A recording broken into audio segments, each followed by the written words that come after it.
E agora nós vamos continuar com um assunto que eu tenho certeza que é bem interessante, mas que é um episódio triste da história da igreja. Um dos mais tristes, talvez, que são as cruzadas. Vamos começar a falar das cruzadas, então. O professor Calhoun, ele no curso dele, ele diz que essa é a lição que ele gostaria de deixar de fora. Porque realmente não tem nada de bonito aí. O contexto das cruzadas é o contexto do Islã. O que fazer com o Islã? O que fazer com os muçulmanos? Na verdade, as cruzadas são uma resposta ao que aconteceu, vocês lembram? Que lá em 622, Maomé foi expulso de Meca, pela pregação dele, ele foi expulso de Meca e foi para Medina, e depois ele retornou, ali começa o islamismo. Somente 16 anos depois, em 638, os muçulmanos já tomavam Jerusalém para si. Jerusalém passava a ser dominado por muçulmanos, no ano 638. Nessas cruzadas, coisas terríveis foram feitas, provavelmente não por cristãos de verdade, mas feitas em nome de Cristo e sob o sinal da cruz. Certo? Foram 7 cruzadas. Podemos dizer que foram 8 se contarmos a cruzada dos meninos. Essa aí é uma que não é bem uma cruzada, é um episódio também muito triste da história da igreja. Mas na verdade cruzadas mesmo foram 7. A primeira, convocada pelo Papa Urbano II, tudo começou no ano 1095. Século, quem é bom de matemática aí? Século XI, exatamente. Finalzinho do século XI, o Papa Urbano II começou a pregar em prol da primeira cruzada. E claro, aí ele botou toda a igreja para fazer a pregação em prol da primeira cruzada. Conclamou-se todos os homens para que deixassem suas casas, suas famílias e fossem para a Terra Santa, para libertar a Terra Santa dos infiéis. Essa pregação, essa conclamação acabou funcionando, tendo um excelente resultado. Surgiu inclusive o slogan, esse slogan aí, Deus vult. Deus vult. Deus o quer. Isso aí é em latim, Deus o quer. Então, ficou na ideia das pessoas que Deus queria que elas fossem lá tomar a Terra Santa de volta. E não somente soldados profissionais foram para lá, mas gente comum. Todo tipo de pessoa se alistou para ir libertar Jerusalém. Eu quero só mostrar aqui, só para vocês terem uma ideia no mapa, como que eram as cruzadas. Partia-se aqui da França, partia-se de Roma, partia-se de vários lugares aqui, mais ao norte do Império aqui, partia-se rumo a Constantinopla. Constantinopla era o ponto de onde se partia então para o ataque. Então todos se reuniam em Constantinopla e aí iam pela Ásia Menor até chegar lá embaixo aqui, em Jerusalém. Na verdade toda essa terra aqui foi tomada, né, pelos cruzados. Então vejam que eles faziam toda essa viagem a pé, era realmente uma grande aventura. Na verdade as cruzadas elas pegam um período de quase 200 anos, gente, na história. Somente os primeiros 50 anos nós podemos dizer que houve algum sucesso no empreendimento. Depois foi tudo desastroso, nada deu certo. Só os primeiros 50 anos é que realmente funcionaram. A captura de Jerusalém ocorreu em 1099. Finalmente o objetivo tinha sido alcançado. Eles conseguiram capturar a cidade de Jerusalém. A batalha começou no dia 13 de julho de 1099. E no dia 15, o Leotoldo, um dos cavaleiros do Godofredo de Bulhões, que era conde de Lorena e que comandava um dos exércitos, esse Leotoldo conseguiu pular a muralha de Jerusalém, conseguiu fazer ali uma cabeça de ataque, e por ali o Godofredo e mais um monte de outros cavaleiros conseguiram passar, e por ali então eles conseguiram invadir Jerusalém e tomar Jerusalém. Godofredo, Tancredo, todos esses nomes aí são nomes ligados às cruzadas. Agora o problema é o seguinte, olha só o que diz o Justo Gonzalez no livro dele. Parece uma coisa muito boa, né? Jerusalém foi retomada para os cristãos. E aí ele fala assim, Jerusalém estava novamente em poder dos cristãos. Então aqueles soldados de Cristo se dedicaram à vingança. Todos os soldados sarracenos foram mortos e a população civil não sofreu melhor sorte. Muitas mulheres foram violentadas. De outras mulheres, as crianças foram arrancadas do peito para serem jogadas contra a parede. Os judeus tinham fugido para a sinagoga.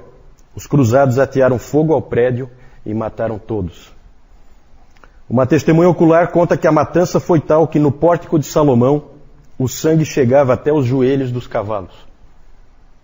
Quando o massacre afinal acabou e foi decidido enterrar os cadáveres, os sobreviventes eram tão poucos que foi necessário pagar aos cristãos mais pobres para que se ocupassem da tétrica tarefa. Porque normalmente quando há esse tipo de conquista você coloca os próprios vencidos para enterrar os mortos. Ali não sobrou o suficiente para enterrar os mortos, tiveram que eles mesmos cuidar disso. Então vejam o quadro horrível, né? Tudo isso aí feito em nome de Cristo, né? E é essa barbaridade que a gente está vendo aí nesse relato. É claro que aqui é só um resumo, né? É evidente que tem relatos bem mais detalhados. Por 50 anos, então, houve algum sucesso, se é que isso é um sucesso, né? Mas é um sucesso do ponto de vista de conquista militar. Eles conseguiram conquistar Jerusalém de volta. O problema é que os muçulmanos surgiu no meio dos muçulmanos um grande líder militar. Talvez vocês já tenham ouvido falar dele. Saladin. Saladin era o grande líder militar dos muçulmanos e ele tomou tudo de volta. Tudo que eles conquistaram, ele recuperou tudo de volta. Eles perderam absolutamente tudo, os cruzados. Esse Saladin. Quem viu um filme recente, o Reino de Deus. Reino de Deus, com aquele ator que fez o elfo lá do Senhor dos Anéis.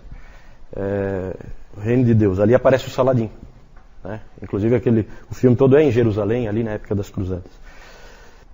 Nos 100 anos seguintes, os europeus tentaram se animar a mandar mais e mais cruzadas. Cada uma delas era derrotada, sempre de novo. A última cruzada foi comandada pelo rei Luís IX da França, conhecido como São Luís, né? Nós temos a São Luís do Maranhão, né? É esse Luís aí, São Luís, certo? Esse aí foi derrotado em Tunis, num ataque em Tunis, ele foi morto lá. E isso marca o fim das cruzadas.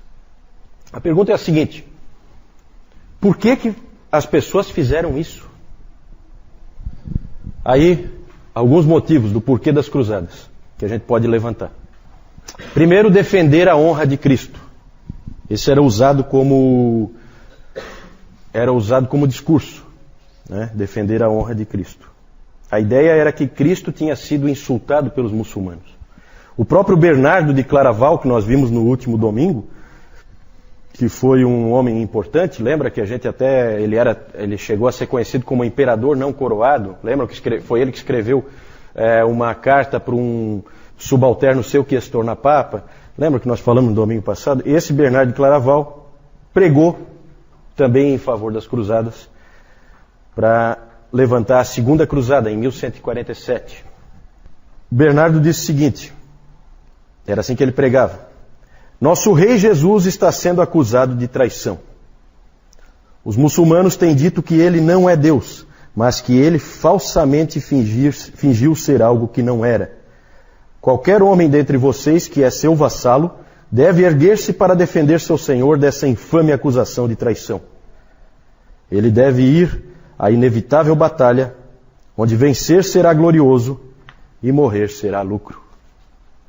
Então se usava esse tipo de discurso, né, conclamando os cristãos na época a irem pela honra de Cristo recuperar a Terra Santa e derrotar os muçulmanos. Outro motivo era a própria recuperação da Terra Santa, principalmente por causa das peregrinações.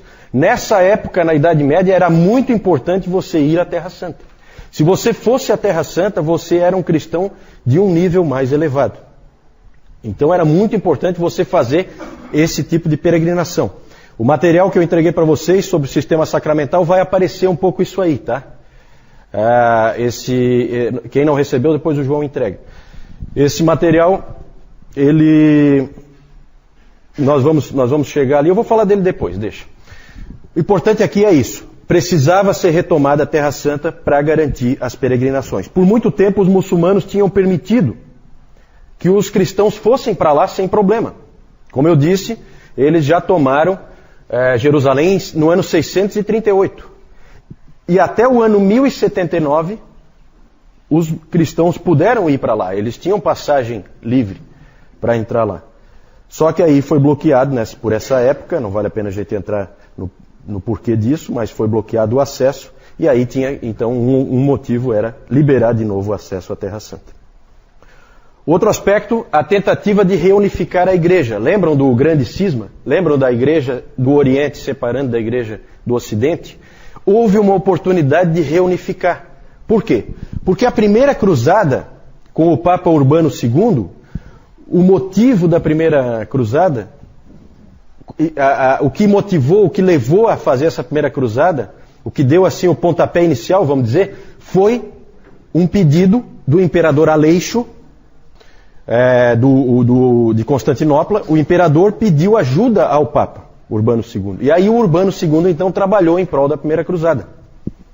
Então ali parecia que ia haver um esforço conjunto, e com isso então poderia ser uma oportunidade de reunificar a igreja, de fazer uma política de bons amigos. Na verdade, o imperador Aleixo ele esperava que o Papa mandasse um pequeno grupo de soldados para fazer um reforço, soldados profissionais, de qualidade. Quando de repente o imperador viu que a cidade dele, Constantinopla, a maior cidade da Europa, aquela cidade bonita, foi invadida por uma turba de gente de todo tipo, maltrapilhos, e ele então viu que ele estava mais com um problema nas mãos do que com uma solução. E aí o grande desastre, não vou entrar nesse detalhe, mas o grande desastre foi em 1204, quando uma das cruzadas, um grupo de cruzados, numa dessas cruzadas, resolveu saquear Constantinopla. Aí, em vez de ir lá atacar os muçulmanos, eles atacaram Constantinopla, pilharam, roubaram, saquearam tudo que puderam. A maioria, lá em Constantinopla tinha muitas obras de arte religiosas, certo? Foi tudo levado para Veneza e outros lugares. Então hoje ainda você vai para Veneza, tem uma série de relíquias lá, tudo roubado de Constantinopla, certo? Tudo roubado. Então ali, na verdade, como nós já vimos quando nós falamos da separação, a gente disse que aquilo ali foi a pá de cal que acabou matando qualquer chance da igreja ser uma novamente. Outro motivo era a busca de salvação pessoal. Porque olha como é que as coisas são. O Urbano, o Papa, ele simplesmente prometeu o seguinte, nessa campanha em prol das cruzadas. Ele disse o seguinte: os pecados daqueles que forem para lá, se perderem a vida, serão remidos instantaneamente. Para nós é meio estranho, mas para aquelas pessoas, com a forma como elas criam, isso apelava. Às vezes você era um indivíduo que tinha feito uma coisa muito grave. No momento de tolice você cometeu um pecado grave. E você sabe que você está perdido, que você vai para o inferno. E aí vem o Papa e promete que se você for lá lutar e você morrer, todos os teus pecados serão remidos instantaneamente. O indivíduo pega e vai. Vai e ainda torce para morrer mesmo. Então isso aí apelava a gente também. Nessas cruzadas, as cruzadas a gente sabe sempre são colocadas de uma maneira muito romântica, como uma coisa bonita. Não tem nada de bonito, tudo é feio, tudo é horroroso, certo? Mas é muito colocado como uma coisa bonita. Vários desses cruzados se tornaram santos, porque evidentemente a Igreja Católica Romana nunca reconheceu que houve erro aí. Tudo foi feito corretamente. E aí, várias figuras aí são figuras conhecidas, Na Terceira Cruzada você tem, por exemplo, Ricardo Coração de Leão, era o rei da Inglaterra, bem conhecido, o rei Filipe Augusto da França, o Frederico Barbarroxa, que era o imperador. Esses três foram juntos na Terceira Cruzada. Aí é feito todo um clima em volta desses caras, como se eles fossem grande coisa. Essa cruzada foi um fracasso, não resultou absolutamente nada dela. O imperador Frederico Barbarroxa se afogou, e os outros dois, o Filipe Augusto e o Ricardo Coração de Leão, passaram o tempo inteiro brigando entre si. Certo? Cruzada totalmente inútil, nada aconteceu ali. O absurdo, mais um absurdo, se é que pode ter mais algum? Um detalhe, já vou falar agora para não esquecer. O detalhe é que no caminho, vocês sabem que em todo lugar existem judeus. Porque os judeus foram dispersos. Os judeus foram dispersos porque primeiro o general Tito foi lá e destruiu Jerusalém pela primeira vez, mas sobrou muita gente lá, aí foi o imperador Adriano e terminou o serviço.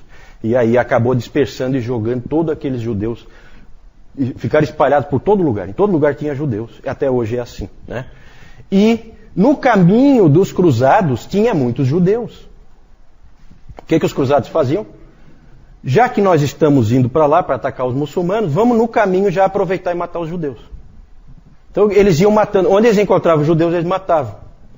Né? Porque os judeus são os assassinos de Cristo, são não sei o quê. Então eles iam matando gente pelo caminho. Vejam só como que é o pensamento. E aí houve esse episódio aí absurdo, em 1212, a Cruzada das Crianças. Na verdade não eram bem crianças, eram adolescentes, né? Talvez assim, da faixa etária assim, do Augusto até o Caio. Né? Esse pessoal assim, mais ou menos dessa idade, assim, essas crianças, assim chamadas, né? Adolescentes, cerca de 30 mil crianças foram tomar a Terra Santa em 1212. Como isso começou é meio obscuro. Com certeza havia profetas por trás, com certeza há um fanatismo aí por trás, com certeza havia essa influência de profetas dizendo que era para fazer isso e enganando o povo, fazendo com que... Imagina só, né? Você tem os seus filhos e aí você mesmo permite e até quer que os teus filhos vão numa empreitada absurda como essa, porque é a vontade de Deus. O profeta disse.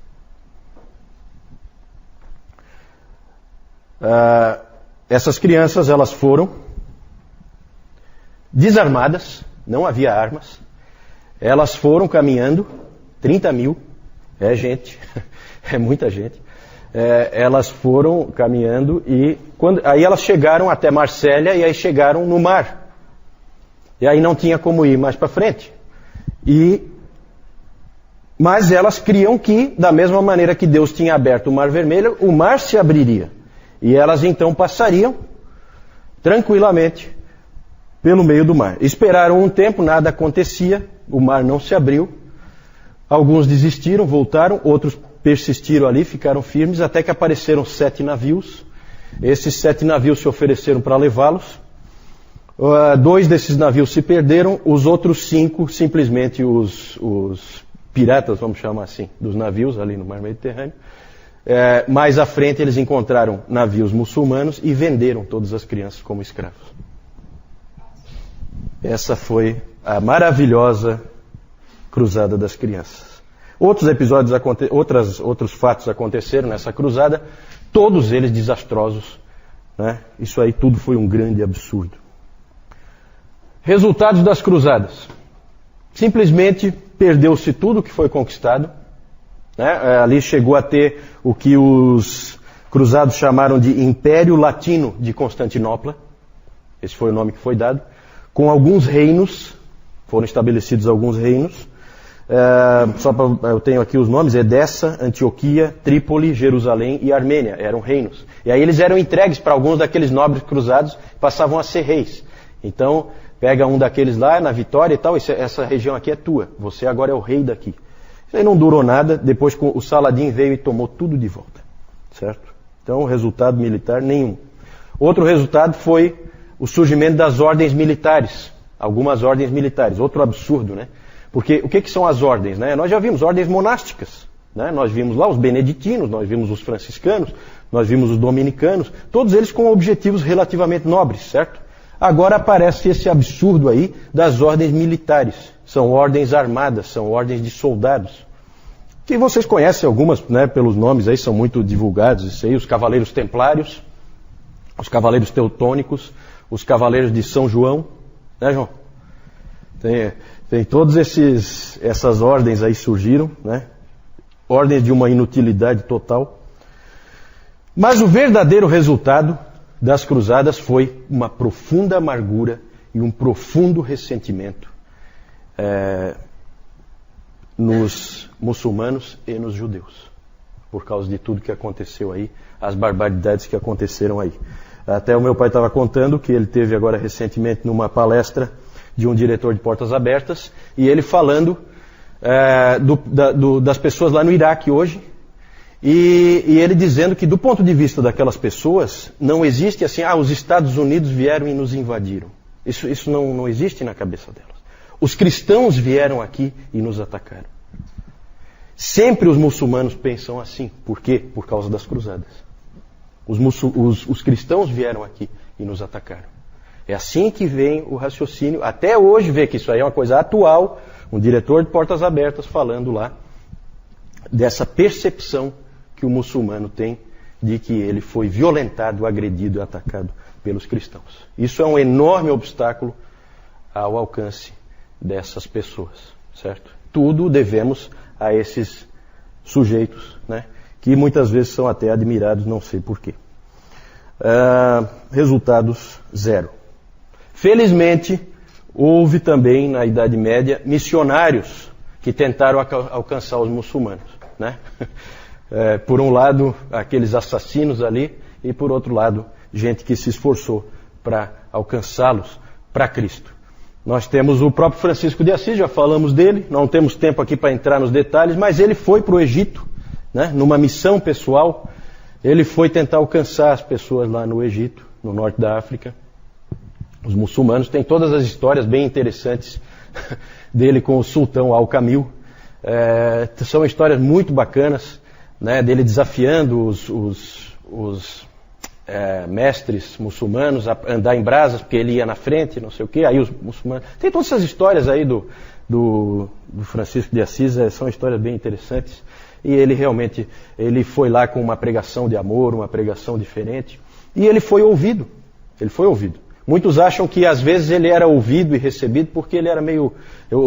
as pessoas, os muçulmanos tinham a ideia de que ele era meio ruim da cabeça.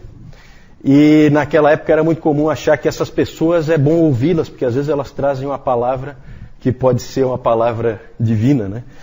Então, mas é bacana, eu não tenho tempo de entrar em detalhes, tem muita coisa legal aí desse grande homem Francisco de Assis.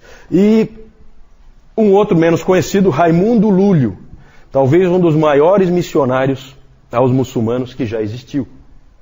Raimundo Lúlio.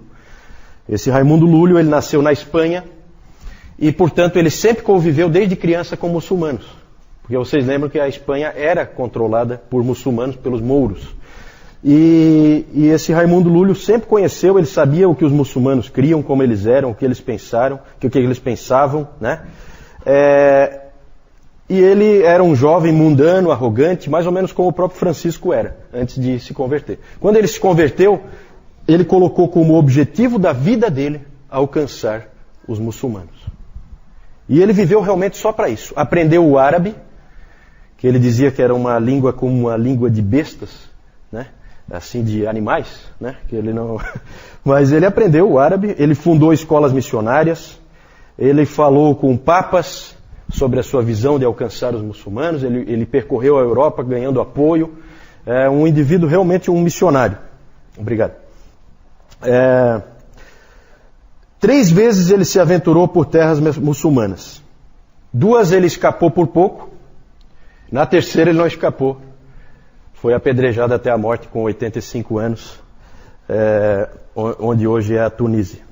Era um homem de grande capacidade, de muito preparo, e ele teria sido bem mais efetivo se ele tivesse um pouquinho de tato. Porque ele chegava em qualquer lugar e começava a denunciar os erros do islamismo e a pregar o caminho de Cristo, né? Na maior coragem. Por isso que ele sempre arriscava a vida. É a velha história dos malucos, né, Moisés? Nós precisamos de uns malucos aí para ir lá fazer o trabalho. Dali para frente, por 500 anos, não houve mais ninguém que tentasse alcançar os muçulmanos. Não é à toa que é tão difícil, porque simplesmente os cristãos não tiveram coragem de marcar presença no meio desses povos. Só com o grande Henry Martyn, que tocou o solo árabe em 1811, é que volta a ter um esforço em alcançar essas pessoas. Então é isso, gente. Deixa eu mostrar para vocês aqui as figuras. Hoje o João está de de folga que eu não consegui terminar isso aí a tempo. Aqui vocês têm os cruzados, não dá para ver muito bem aí, né? Mas toda aquela pregação lá, né? Então tem aqueles pregadores inflamados e tal. E o Deus Vult, né? Deus o quer, que era o grande slogan que fazia as pessoas irem em frente. O Godofredo de Bulhões, está aí representado, conquistador de Jerusalém, com seus exércitos. Aqui a tomada, só para vocês terem uma ideia de como que a coisa era, bem aquela coisa dos filmes, né? Você tem que colocar escadas, você tem que botar uns malucos para ir na frente, que esses vão morrer de certeza. E então a turma que tem pecado para ser perdoado já pode ir aí na frente, que é para garantir, né? E aqui a tomada de Antioquia, então. Né? Antioquia também foi uma cidade que eles tomaram. E aqui, então, eles, toda aquela batalha, aquela coisa difícil, eles acabaram tomando. Porque Antioquia é aqui, ó, gente, ó. Tá vendo? É bem em cima.